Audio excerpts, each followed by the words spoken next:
David, welcome to Cura Medicina. Thank you. Thank you for inviting So, me. of course, so good to have you here. We have a lot of similarities, even though I don't know you. Just kind of reading about your journey and feeling your energy. Yeah, just we're like two brothers that found each other, and very excited to have you here. Likewise, thank you. Yeah. So maybe, how do you describe yourself if you were to, um, you know, Uh, just yeah, go for it. In general, I try not to, but uh, you know, um, I guess my primary interests are really the intersection of two, vast fields of study and practice, which are medicine and spirituality. And my medical training is classical Asian originally. I became licensed in California in the early 80s, and the first wave of Westerners to study Chinese medicine. So that's how I got started, was with clinical practice in Chinese medicine, which is acupuncture and herbal medicine. But I was very interested in the deeper roots of where these traditions came from. And Chinese medicine, of course, has deep origins with Taoism and deep links with Taoist alchemy and meditation and Qigong and all these practices. But at the time that I was in San Francisco, in my first clinical practice, I also met the Tibetan yogi Kalu Rinpoche, the elder, Kalu Rinpoche, the elder, who was the real thing. You know, he practiced like Milarepa, true Himalayan yogi in the snow caves. And I was very affected. You know, he made a big impression on me, and I became interested in Tibetan Buddhism and spent quite a bit of time with him and his community of Tibetan Buddhist practitioners. Started meeting a lot of lamas and doing Tibetan Vajrayana practice and doing learning about Tibetan medicine. And so what I found was that Tibetan medicine had these spiritual roots much more intact than what had happened to Chinese medicine. And so I got interested in studying Tibetan medicine, but there was nothing available at all. And there were a lot of complications to actually go and study it. So I ended up making some contacts in the Tibetan Buddhist community in San Francisco and did some inquiries. And at one point, I just decided, well, I just have to go and see what I can find. So I closed my clinic and moved to Kathmandu, and I had no idea what I was going to find. But it was a very karmic thing. A lot of synchronicity happened, and within 1 week, I had found my teacher of Tibetan medicine and the only translator in all of Nepal who could work with us because he was, fluent in English and Tibetan medical language and had studied as a Tibetan doctor. So I started an internship, a classical internship with Dr. Ngawang Chopal, and lived there in the village of Bodanath, the Tibetan Buddhist community, and studied Tibetan medicine. And I was his first Western student, and as far as I know, the only.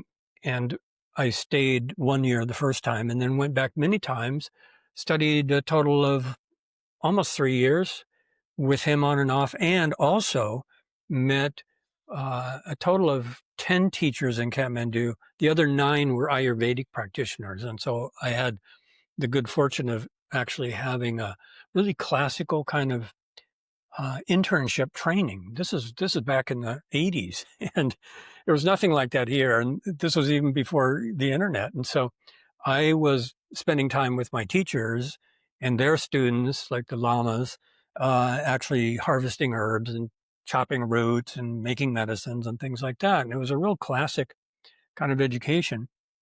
And I was bringing it back periodically to my practice in Southern California. And then it graduated from there. I started taking people also to study Ayurvedic medicine and Tibetan medicine over the years. But then it started to kind of grow into other major areas. And I was very affected by what I was learning spiritually and what I was seeing as far as what was happening to society and to the environment. And one of the big turning points for me was that my teachers were telling me that they couldn't get these herbs anymore because of overharvesting or loss of habitat and so forth. And I became very acutely aware that plant medicine was disappearing, and so started bringing this vision of protecting the plants and protecting biodiversity back to my work in Southern California, and that started into this whole series. The next phase of work was really involved with school gardens and community gardens, and I spent many years starting and working in a number of projects around the country. Some of them are still going, like the Learning Garden at Venice High School is now over 20 years. It's been going, and I founded that. And we were bringing in the opportunity for the high school kids to get out of the classroom and plant their own gardens and so forth. But we were also doing collaborations with the acupuncture colleges in Los Angeles. And so the acupuncture students who are trained also in Chinese medicine and Chinese herbology were coming to the garden to actually learn how to grow Chinese medicinal plants. So there was that phase, and then that kind of grew even further into a company that I founded called Floracopeia, which was one of the first of the green businesses, actually, that was founded over 20 years ago. And it was this idea of supporting um, ecological production of natural products. And I worked with distillers all over the world and traveled all over the world setting up distilleries for essential oils, for aromatherapy products. Mm. And I went back to Asia doing that after I had made 6 trips to Nepal to study medicine. Then I made 6 trips to India, extended trips where I was working with one primary mentor there who was a chemist who also was a distiller and who had this vast network of projects that he was doing with farmers all over India to produce aromatic plants and produce essential oils. So I started there in India, but that work took me all over Europe. It took me to North Africa. It took me to South America. And I ended up with a fairly extended family of people working with sustainable production of aromatic plants.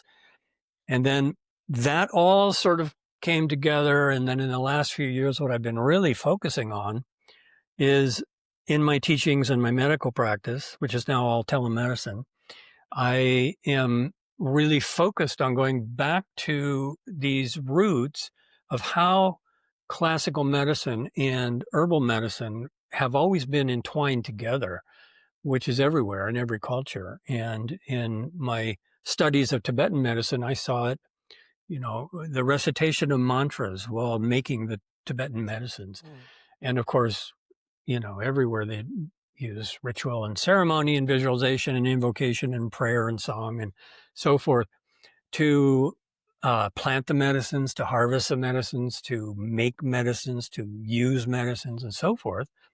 So that's been really the culmination of the whole thing, kind of came back to the beginning of the things that I was learning in Tibetan medicine, which are really based on an integration of plant medicine and deep spiritual dharma.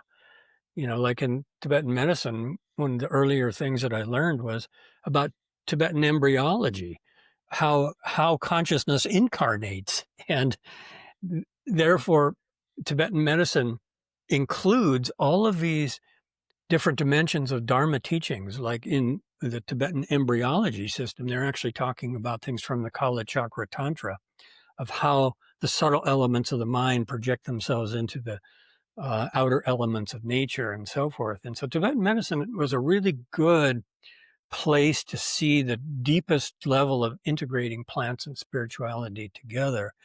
But then that is also found in Ayurveda, Tantra, and the Tantric internal alchemical processes. Everything blends these two great rivers together of spiritual practice and herbal medicine. And that's really my primary focus, and that's how I work a lot with my patients and what I'm teaching a lot. Although now, in my teachings, I am getting into some uh, pretty scientific stuff because my focus lately has really been on uh, medical level detoxification and trying to help people who have hurt themselves from excess detox, and really trying to understand and help people understand that microplastics isn't something that you just, do coffee enemas for. you know they're in your brain, and we've got to deal with this at a very sophisticated level. So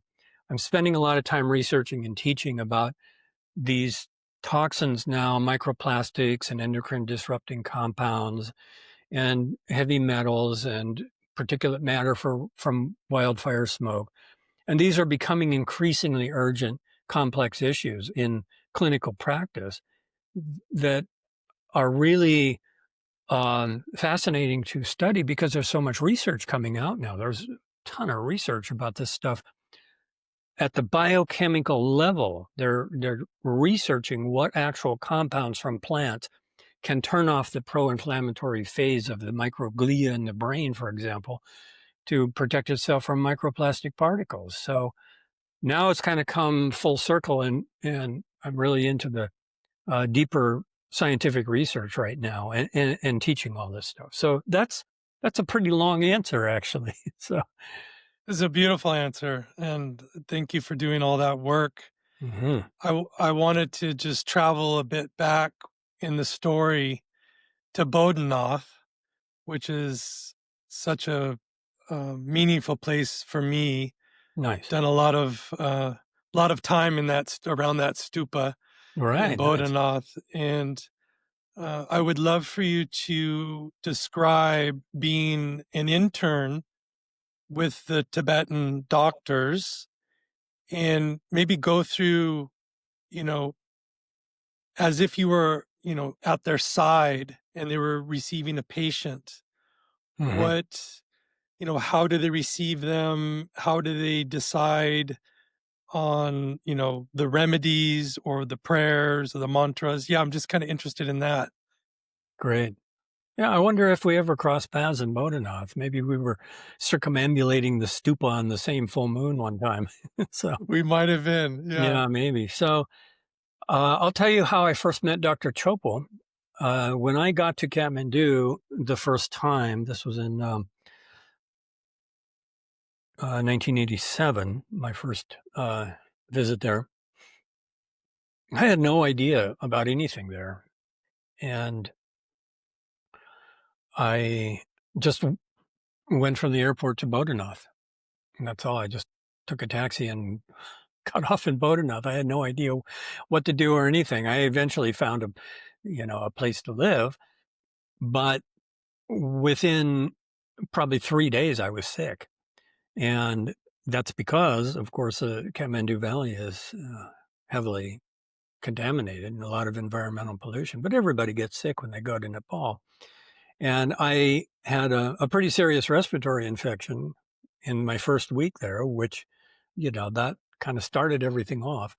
So I asked around the village, are there some Tibetan doctors here? And I was directed to his office. And it was just a very humble room in a temporary monastery that he was living in with some young monks. And he was rebuilding the monastery that was destroyed in Tibet um, that he grew up in and was an administrator of. So I met him shortly after he had escaped from Tibet and had come to Bodanath and was in the beginning stages of building up his monastery again. And so I met him in this small room, and there was, a typical uh, Tibetan kind of style uh, couch there, with the cushions. And I sat down in line with several other people waiting to see him went into the next room, and he was sitting there, and there was this big medicine cabinet behind him full of these jars that were full of these pills that the monks had made. And the whole place was infused with this, permeated with this aromatic herb aroma. And he had a formidable presence. And I went in, and he didn't speak any English. I didn't speak any Tibetan. But he did have a translator who had basic translation skills. And so we talked, and I told him some of my symptoms, and he listened to my pulse. That's a traditional way that the doctors do it. He just took a pulse reading, and he diagnosed me as, having a inflammatory condition. It's very simple language, and he didn't have to go into a lot of details. He knew what was happening. I had the foreigners, Kathmandu flu, and so he gave me some pills. And as I was leaving, I asked him. I just took the opportunity to ask if he would take me as a student. And he said, "Yes, come back when you're feeling better." So I went and rested and took his pills. And about a week later, I went back and started the early conversations and trying to find a translator, because I couldn't work with, an in-depth, prolonged study of Tibetan medicine without somebody who really knew the language and knew the medical system also, because it's a complete language. So within that first week, I actually found the only person in Nepal who could do that, Sonam Topgyal, and we got started. So in the first week, I was sick and recovered and met my teacher. In the second week, I met the translator, and we were off. And basically, I ended up living on the other side of the rice paddies, uh, overlooking the stupa.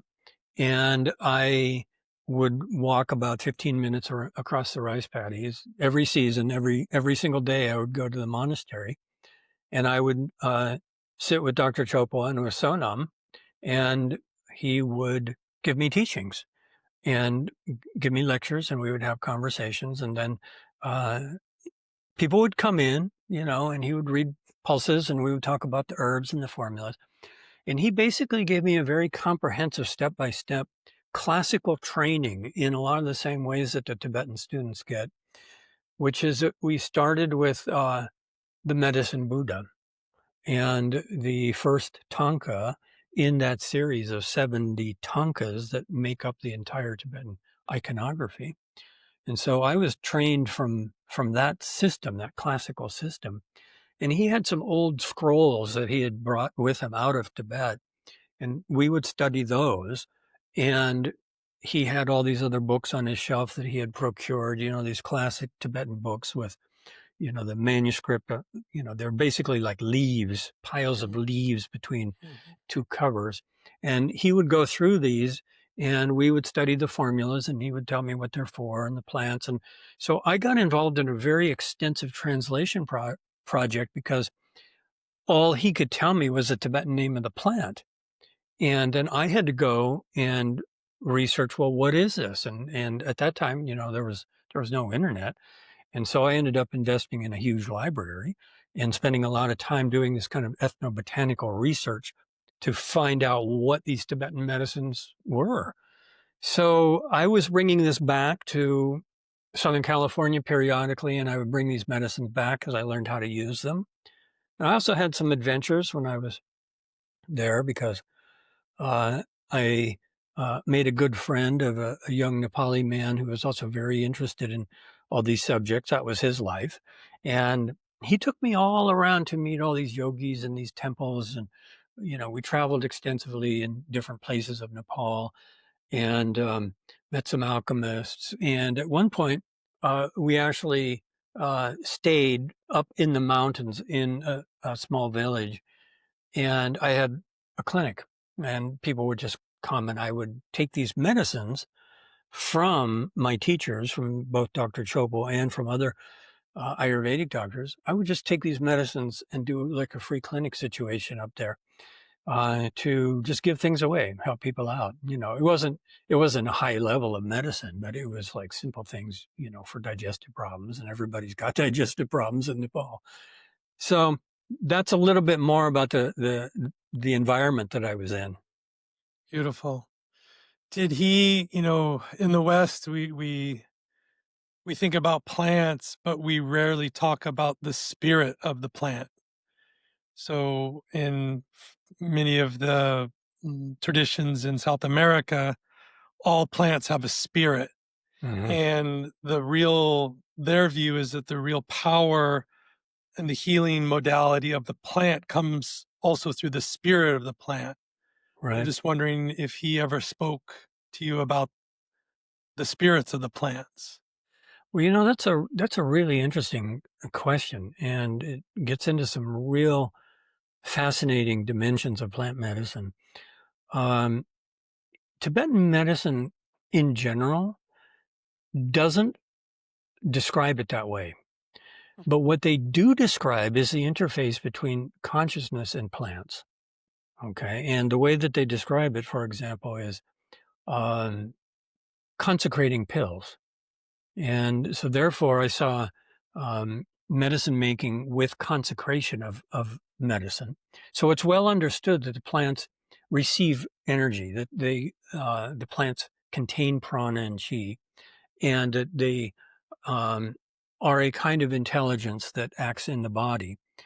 But the main thing that Tibetan medicine does, and this is different than what Ayurvedic medicine does, the main thing that Tibetan medicine does is that it focuses on the consecration of the medicine through visualization and mantra. And Hmm. so there's this recognition that the human voice can potentize the effects of herbs.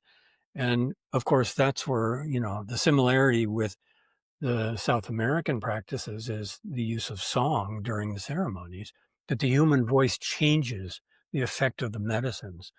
So in one situation, I attended a Drup Chen, which is like a 7-day ceremony, and they were blessing this gigantic pot of uh, medicine that had been made. It was like paste, and it was up on the altar below this gigantic Buddha tanka, and there were these rows, hundreds of monks sitting in rows, and every monk had a thread that was attached to his heart that went to the heart of the Buddha on the wall. And there was this unbelievable monastic picture and situation that went on 7 days and 7 nights because they were all reciting mantras for 7 days and 7 nights.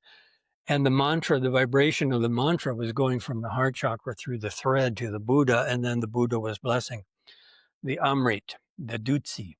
And therefore it was a ceremonial type of invocation using sound and visualization. The visualization was that the medicine, that the Buddha image, the Buddha archetype was emanating light into the plants. Okay, so there's a kind of tantric link that way, the use of sound and visualization. But there was a specific story that Dr. Chopra told me, uh, which is another aspect of this. So first we have that kind of invocation aspect, but another aspect is what we could call the ecophysiology of the plants. And this is not so much about the spirit description, but it's really about how the old herbalists used to understand the potency of the plants. And so he told me stories about how he would go with his teacher when he was a young student. And this was before the Chinese came into Tibet. This was like the real classical Tibet. He would go with his teacher into the mountains. They'd travel by horseback, and they would build a big fire, and they would do a homa, fire ceremony, to bless the plants in the forest that they were going to harvest. And then they would harvest the plants. So again, we see that there is a link of interspecies communication through prayer. And then they would harvest the plants. But the ecophysiology part that came in is that he told me how herbalists always understood the potency of the plant based on its flavor and its fragrance and where it grew. And so the same species like here in California. If you climb to the top of um, one of the peaks in the coastal range, you go to the south side, and you're going to find Salvia apiana, the white sage. You'll see it growing up near the top on the south side, and that's exposed to high levels of heat and sunlight, and the plant is just totally dried out. But the leaves contain intense levels of essential oil. But then if you go over down to the other side and down into the valley to the creek, you'll find the sage growing there, and it's this huge green bush with soft velvety leaves with a lot less essential oil content. Now, this is the basis of traditional herbal knowledge, actually.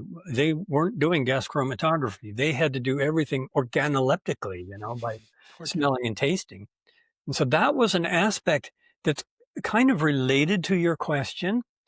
But when you were asking, one of the first things that crossed my mind was my teacher, Dr. Narendra Tiwari, and he was an Ayurvedic doctor, and he had a special interest in Soma. And Soma is a mysterious mythological plant that was the basis of the Soma cult, the ancient Soma cult of India. And there are similarities between the Soma cult of India and the Kaikion of the Eleusinian mysteries of ancient Greece. And both of these represent the use of entheogenic plants in a very large social gathering for centuries and centuries that was all structured. It was like the main religion. The Soma cult was actually a primary religion, and the Eleusinian mysteries was a primary religion for almost 1,000 years. And there are a lot of historians that believe that it was all based on this kind of very controlled initiation into the use of this visionary plant. Now, Dr. Tiwari was very interested in finding out what Soma was. Everybody has been ever since because nobody knows. It became extinct. Well, that was one theory, is that it became extinct, that it was over-harvested. But he had a really beautiful explanation.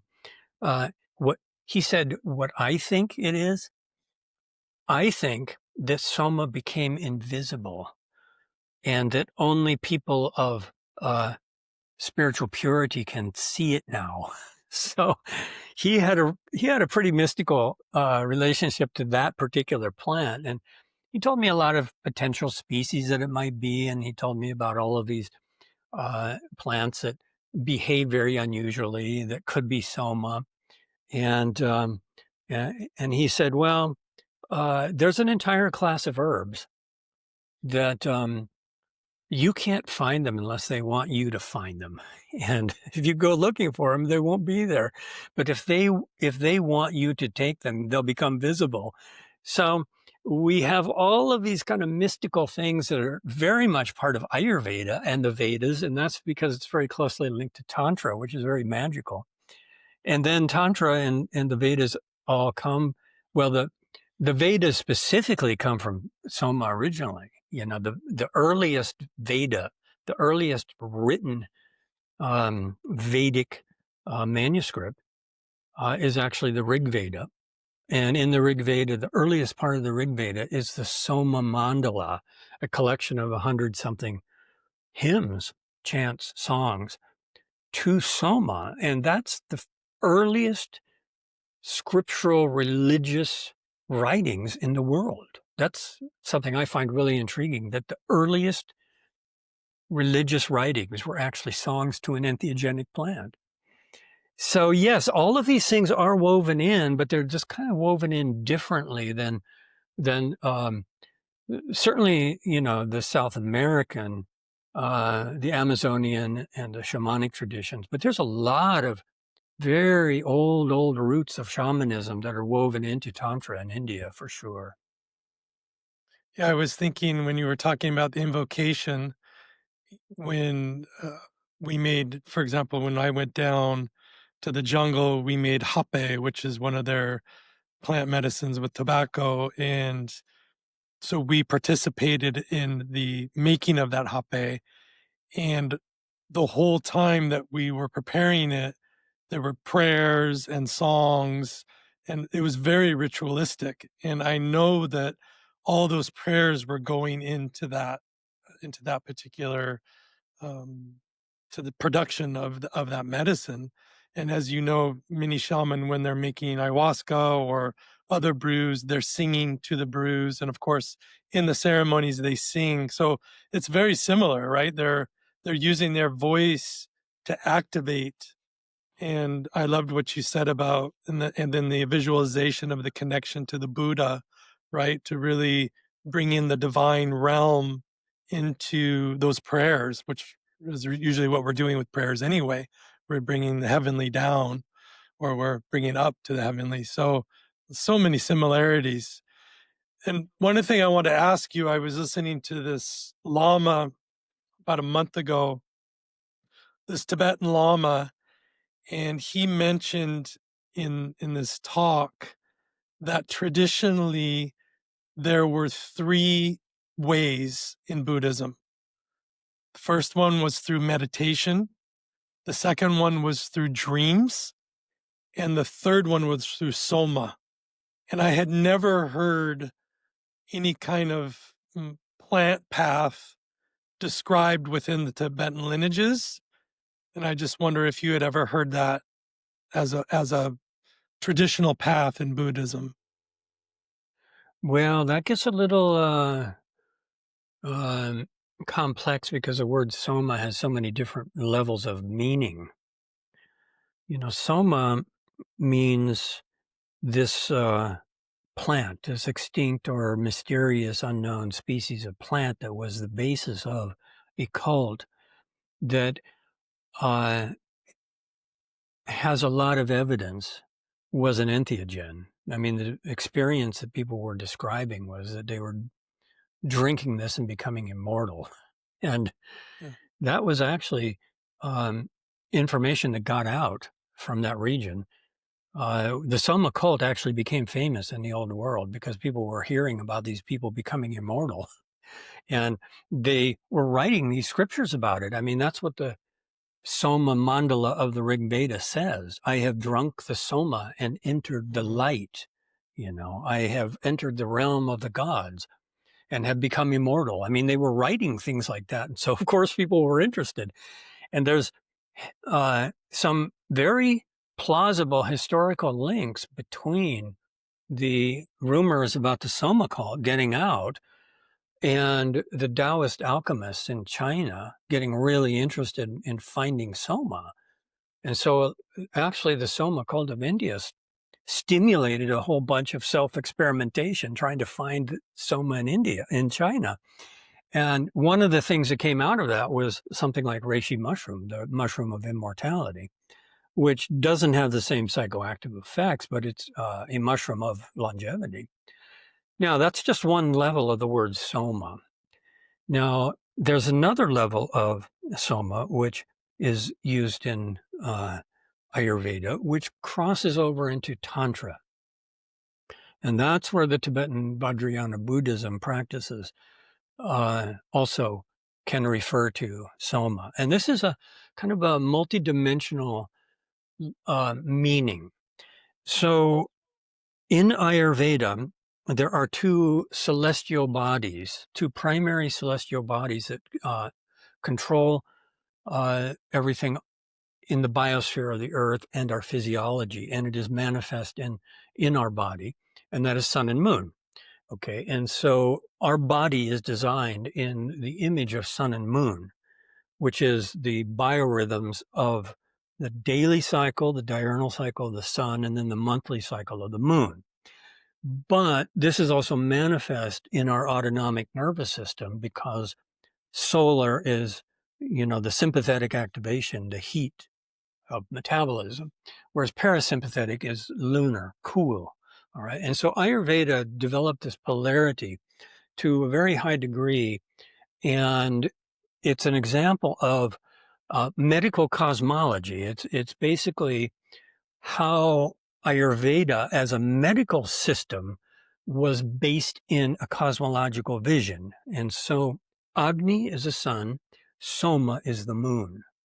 And so Agni and Soma were part of celestial mythologies. Agni was all the different forms of the fire gods and goddesses, the fire in the hearth and the cooking fire and the fire in nature and lightning. And Agni became the digestive fire and the fire of our metabolism. So in other words, Ayurveda started to incorporate these cosmological, mythological ideas into medicine. And the same thing with Soma. Soma was the moon, and the moon was what governed water.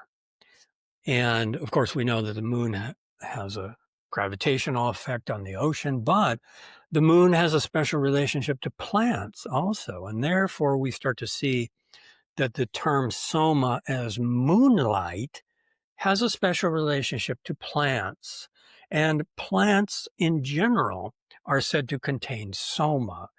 And this concept of moonlight and plants and soma is very much linked to deep meditation and to altered states of consciousness, specifically either the entheogenic experience or deep states of meditation. And so therefore, we find that soma also is very closely related to amrit, to nectar, and amrit and nectar are all closely related to deep states of meditation.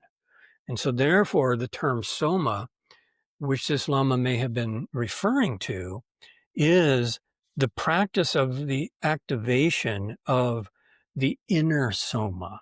All right. So there's an outer soma in the plants, and then there's a celestial soma in the moon, and then there's the juice in the plants that's related to nourishing, specifically our fluids. And the most refined fluid that is related to soma is our cerebrospinal fluid. And so therefore, there's also this definition of soma as the inner liquid, the inner essence.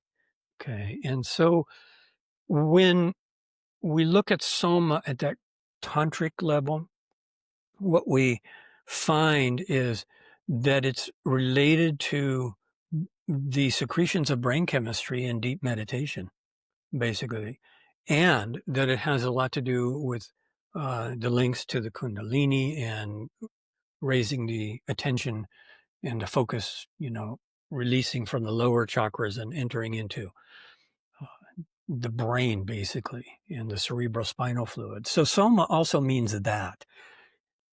It's multidimensional. And so without knowing what he was saying specifically, I would say he was talking about the inner soma. I was just thinking that what you described, I was also thinking about the release of DMT, which all of us have, right? We're all release Mhm. DMT all the time. And of course is the magic in a lot of these psychoactive plants. So it's interesting that something that may have been talked about as an inner blossoming could be initiated from the outside by the plant, Mhm. right? It's because it's already in us. It's just, I don't know about you, but I've had very many states in medicine where I have felt that. I have felt that deep inner peace and connection to immortality, or however the ancients described it. That was a very Mhm. beautiful description. Thank you for that. Yeah, beautiful. Yeah. Well, they say that there are many kinds of somas in the plant world, and the commonality is that they're all a kind of nectar that influences our consciousness. And so the entheogens are considered a kind of soma, or more specifically, they're considered a kind of stimulant to our own soma. Okay. But other plants have other kinds of somas, like, for example, rose oil. Uh, Rose oil is a real classic example of what Ayurveda would say would be a soma in the flower world. Okay. And then there are soma nourishing kinds of plants that are very closely related to building the ojas. That's an Ayurvedic concept, the core immunity. That's the nutritional essence.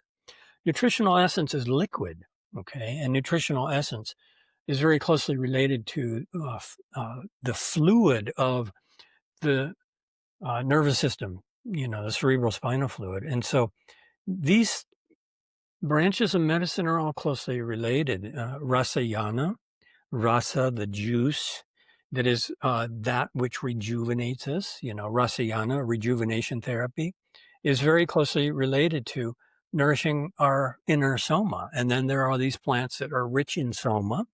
And then there are these plants that stimulate soma in different ways. And so the visionary plants would be those that awaken the lower activity of the soma to a higher level of soma. So it's a huge subject, beautiful topic. Thanks for opening that up.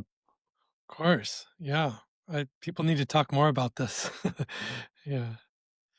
I wonder if we could switch gears a bit and, you obviously have immense knowledge and deep wisdom in so many subjects, but could you talk a little bit about what your practice looks like? Of Your course, yeah. daily practice or any kind of rituals that you participate in? Yeah. Well, there's different kinds of practice. I first thought you were referring to my telemedicine practice. Oh, we could talk about that too, but I was more talking about yeah, just your personal Hmm. spiritual practice in a way, like, All right. sitting on the mat or doing Yeah. Tai Chi or whatever it is. Yeah. Um, I left Nepal toward the end very disillusioned with Tibetan Buddhism because I encountered the same social nonsense that Westerners have to put up with when gurus come. And so I was learning things that, really jolted my admiration for um, uh, gurus of all types. And it was a really good process of disillusionment. The guru fell off his pedestal. And then I had to ask a fundamental question. Well, what is in it for me? What is the essence of all of these teachings? And around that time, I came into Vipassana practice and really started to do much more body-based awareness practices. And I realized that that's the way out of all of these social conflicts, that this level of body-based awareness doesn't come with any cultural baggage. It doesn't come with any guru worship. It doesn't come with any of that, potential political problems and abuse and all that stuff. And so I went very deeply into the Vipassana studies for a long time. But I was in clinical practice and I was doing something every single day over and over, tens of thousands of times over the years, which I was listening to people's pulses. And I was, learning about some basic information medically from that. But then one day in Vipassana practice and meditation, I just decided to listen to my own pulse. And I started listening to my own pulse, and it turned into a complete system of meditation for me that was absolutely a perfect blending of uh, tantric information, inner alchemy, qigong, Taoist medicine, Chinese medicine. All of these things all came together in one thing, which was listening to one's own heartbeat. And this developed over many years into a full system of 16 primary practices that are an integration of Vipassana and Tantra and Taoism. And all these things come together listening to one's own heartbeat. So I began teaching this many years ago, and people reported that the effects of listening to one's own heartbeat produced profound relaxation. And that was an opening, because a lot of people find many aspects of meditation extremely abstract.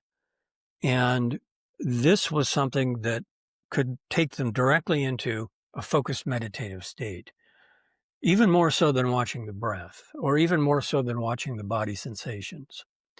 But it's also a doorway into all of these mystical dimensions of the heart prana. And the heart prana is connected to the prana of the brain, which is part of our Soma network. You see, so there's all of these things we find in the heartbeat. So I taught that course as a complete system. I have been teaching that now as a complete system for many years. And we just completed a 2-year intensive with a Sangha group of meditators that did nothing but these practices of listening to the heartbeat. So that Beautiful. has been a very big focus of my own practice because it's body based, but it takes one into all of these other uh, dimensions of visualization and prayer and gratitude and bhakti. And it's a way to study the 5 elements biologically. It's a way to feel biological unity. It's a way to experience non-dual awareness between the inner and the outer because it dissolves if we're listening to the water flowing through us, for example. It takes us into samadhi states. And so that's been my primary, the basis of my practice. But I am also very fond of a practice that is fundamental to tantric deity practice and that is also found in Qigong. And it doesn't have to do with deities, but it's the beginning of every tantric practice, as you know. Uh, the tantric practices begin with this very simple teaching: dissolve the body into space. Okay, and then out of space emerges a seed. Out of that bindu arises a syllable. That syllable has a vibration, and that syllable then appears in the empty space, which is now inside the heart center. Okay, so the way that all these tantric practices go is that we deconstruct our subjective experience of reality and we enter into the space of consciousness, and then we reappear as a deity in the heart chakra, and then the deity begins to do all of these practices. And then we dissolve the deity back into empty space, and then we reappear in form again. Now, none of this is explained, and none of these things, the implications of it, are ever explored. They just say, oh, okay, now we're doing this particular mantra and we're dissolving the body. Well, what does that mean, dissolve the body? Well, that's a pretty profound idea, actually, that we can dissolve the subjective experience of having a body. And what we're doing is we're shifting the attention from the earth element of form and matter to the space element. And we're experiencing the body as empty space. And that's where we get all these terms: the prana body, the rainbow body. All of these practices are based on shifting our attention to a subtle level of what the body is. Now, that has intrigued me for a long time. And I started studying just that one step in that tantric sequence. And that one step was, what do they mean, dissolve the body? And I started practicing, trying to figure out what they meant. And what it means is that we can induce a state of very profound relaxation where the sensations of having a physical form uh, dissolve. And this is also really fundamental to the healing practice. And I was helping people do this with, the warm oil massage and the Shirodhara warm oil cascade over the head. And this is also what happens when people do yoga nidra, deep relaxation, where the sensations of the body vanish. One feels like they are empty space, but a person is still highly alert. That's what they're talking about, is a state of profound blissful emptiness with alertness. And so it's a neurological state actually, because it has to be induced physically. So that's my other primary focus, is how quickly can I dissolve the body.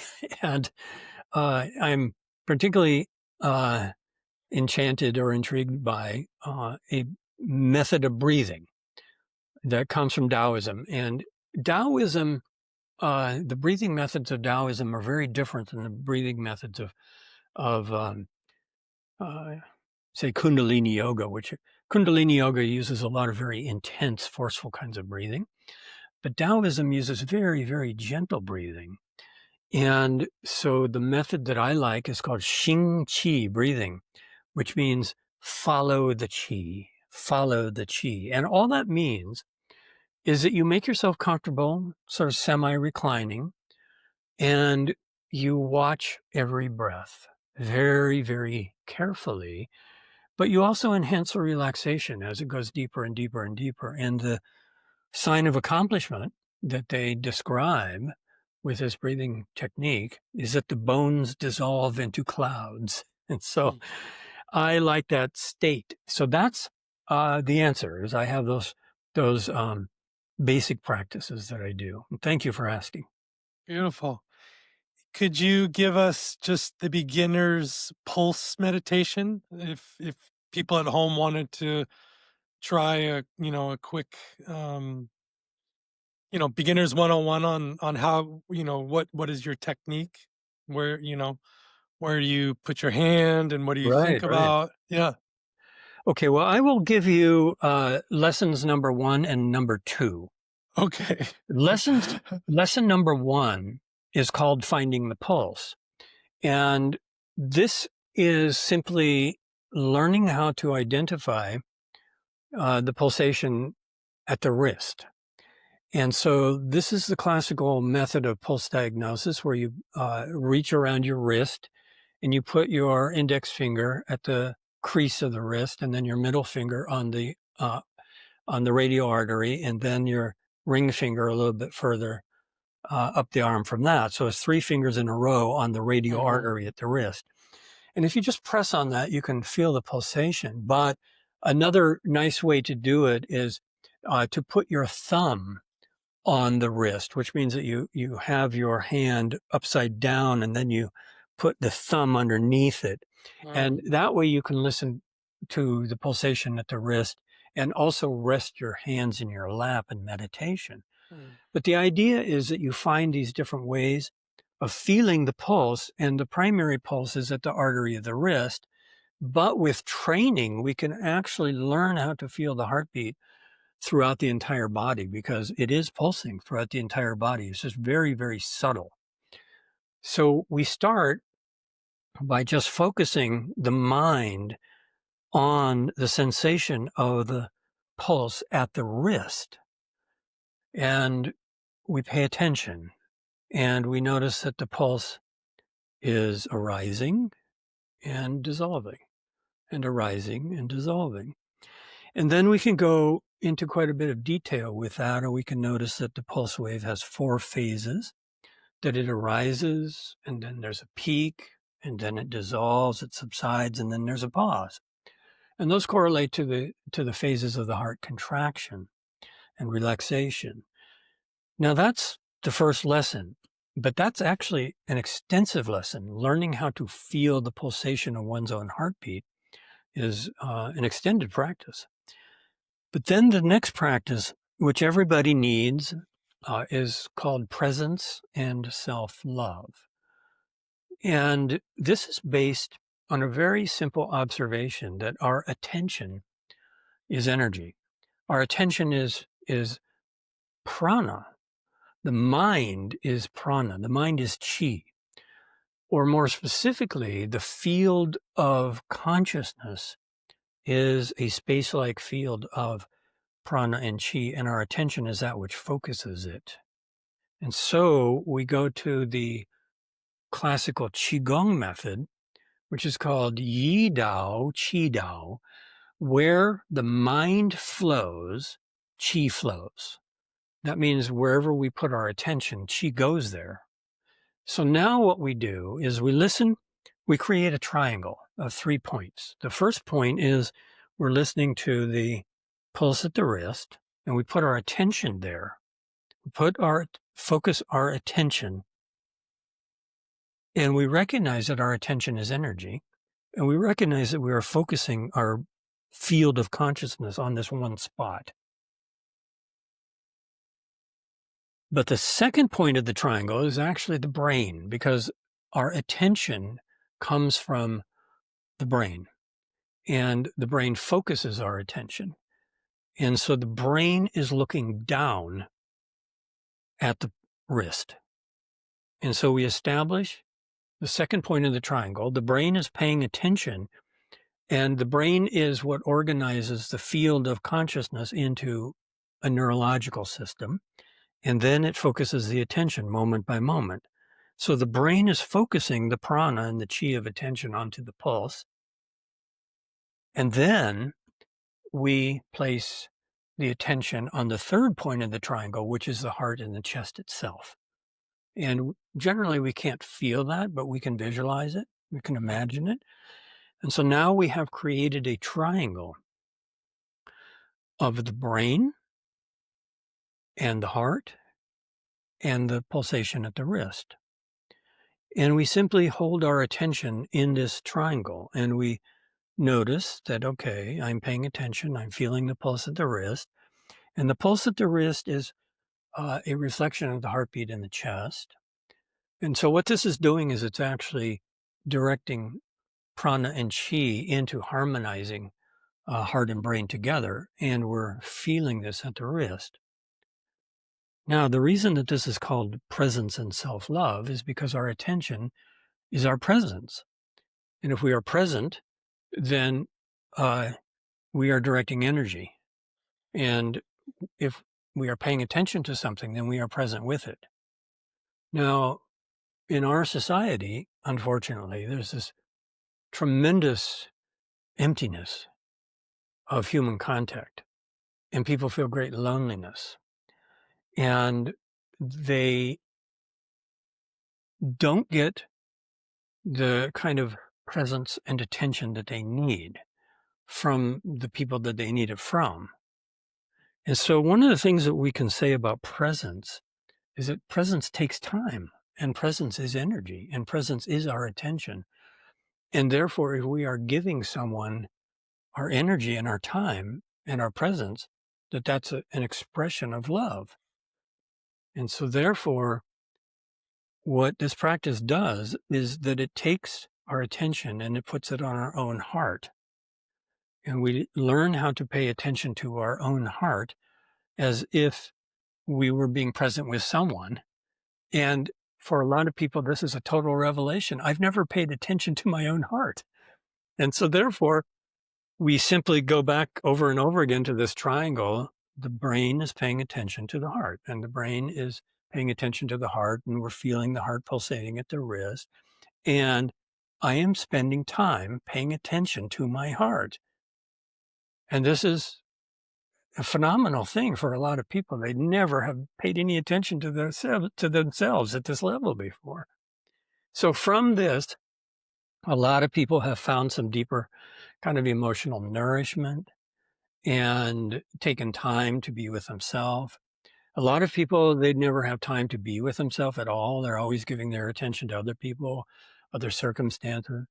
And so to be able to go in and simply pay attention to the deeper level of their own self is highly nourishing, very nourishing. And people report a lot of emotional healing that comes from this simple practice. So those are the first two practices in that system.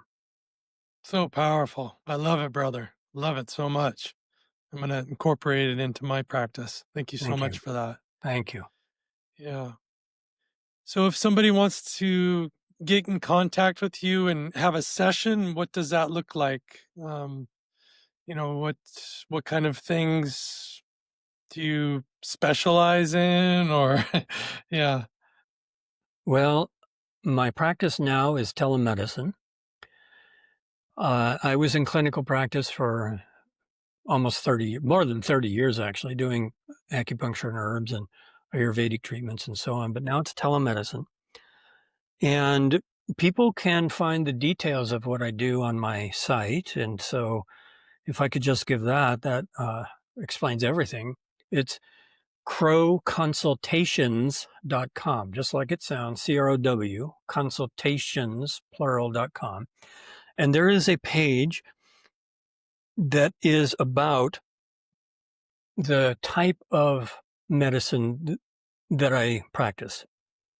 So my consultations are based on my studies of classical Asian medicine. I draw a lot from Chinese medicine, Tibetan medicine, Ayurvedic medicine. But I have also now studied Western herbal medicine in quite a bit of detail. So the primary service that I do is I create a comprehensive herbal program for people. And many people are using herbs, but they don't have the right education for self-diagnosis or self-treatment. And so I frequently work with people to kind of help them sort out what they're doing.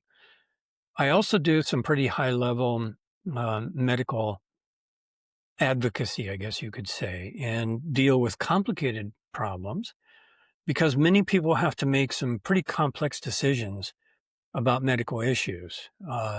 People are being put on many medications unnecessarily. And so I have to give a very educated and ethical, uh, um, position and advice about, well, your lipid panel isn't really that bad. You don't need to go on statins. You don't need to risk your cognitive function because your LDL is 5 points too high, So I offer a perspective from natural medicine. And a lot of people don't want to go on medications, or a lot of people want to come off medications. And so that has to be done very, very carefully, dealing as an interface with allopathic medicine. And so I basically teach people critical thinking. So what I'm doing in my telemedicine practice is what I call teaching people how to do clinical level self-care. So it's self-care, but that means that we have to learn a lot. We got to learn, what do these cholesterol markers actually mean, or what is the real danger zone with these markers or not? And I do things. I would say that one of the most basic exercises that I do is when people come to me, they are frequently on medications. And the doctors have never told them what the medications will do. And I recognize right away that what they are experiencing is side effects of medications. And so I ask them, did the doctor ever tell you that these medications will create these problems? And they say no. And then I say, did you ever research the medications? And they say no. And so this is probably the majority of people in the US now, is the doctors don't tell them the risks and benefits and what could happen, and the patients don't study it. And so I offer that service. I say, well, let's just go to drugs.com and let's just put in your statin here and take a look, or let's put in your hypotensive medication and let's take a look at what it does. And people are shocked. They immediately want to get off of it. But it's not that easy, because sometimes it is medically necessary. And that's really what I'm doing, is I'm offering a well-educated and um, uh, medically grounded interface of natural methods with allopathic treatments a lot of times. And that's complicated. People have to know about herb-drug interactions and so on. So I have a lot of people that I help them with herb programs for going through chemo and radiation. In many cases, we can, bring down the metabolic markers naturally. They don't need the drugs. In many cases, we can reduce the medications. So I do a lot of that. And I think it's just a general demographic that I work with. And I would say a very high percentage of my clients also come to me because they've hurt themselves with uh, extensive, prolonged, or harsh detoxification methods. And so that's the other side of self-education and self-diagnosis and self-treatment is that many people tend to gravitate into detoxification and then end up hurting themselves. So that's a brief overview of what I do, but that's all on the site and people can see those details. So thanks again. And also on that site, there are those courses like the Great. listening to the heart course. So thank you. Awesome. And I'll drop the link to all of those resources in the show notes so Thank you. people can go directly to them. Yeah. Thank you. Awesome, Dave. Is there anything else you'd like to say or parting words, Yeah. thoughts? Yeah. Thank you. Uh, Thank you. of It's great to meet you. course. Really Yeah, nice great to meet you too. really nice to get a just in our, short original meeting before we started talking, just to get some idea of your eclectic background, which is very Great. similar with all of these diverse interests in plant medicine and spirituality, and learning that we had actually lived in the same area of the Kathmandu Valley. And so beautiful. It's a great pleasure to meet you, and You too, Dave. great work And that you're doing. Thank you. thank you. Anytime you want to come up to Ohio and take a hike and talk about plants, just let me know and Thank you. we'll make it happen. Yeah. Thank you. Appreciate that. Yeah. Thank you so much.